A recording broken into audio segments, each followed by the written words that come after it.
Dr. Carson, you have said that you wish as much attention was paid to the rights of Christians as to gay rights.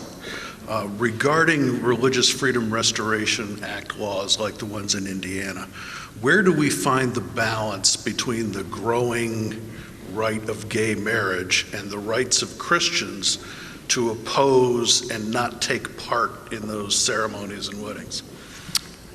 I think we apply common sense to take care of those problems.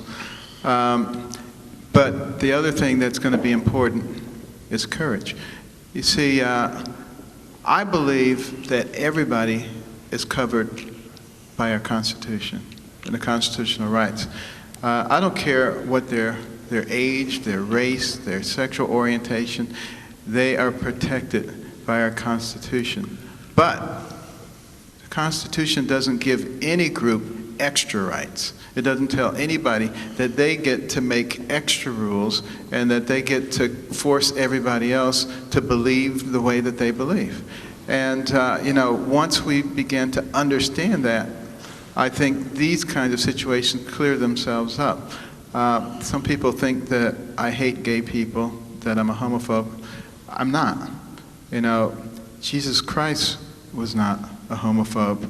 Jesus Christ loved everybody, regardless of their lifestyle, but he offered them other ways to do things. I think, it's a free country. People can do what they want to do, but they don't get to change the definition of marriage, which is between one man and one woman.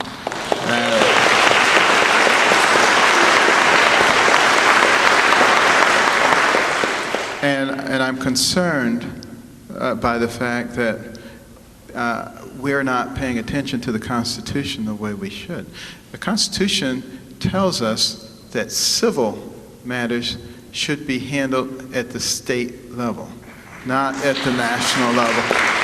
And the reason for that is because there is direct responsibility of the legislators and the judicial people to the people of that state.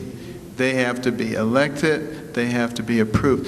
When you go up to the federal level, that's no longer the case. Those people have lifetime appointments. They could care less what the people think. That's why the system was set up like that. It was also set up with congressional oversight of all the so-called inferior courts. That means any court less than the Supreme Court, congressional oversight. Congress actually has the right to rein in judges who don't abide by the will of the people. And what we the people have got to do is insist that Congress carry out their duties. Because ultimately, we are at the pinnacle of power, and we get to decide what kind of nation we want to have and what the rules are.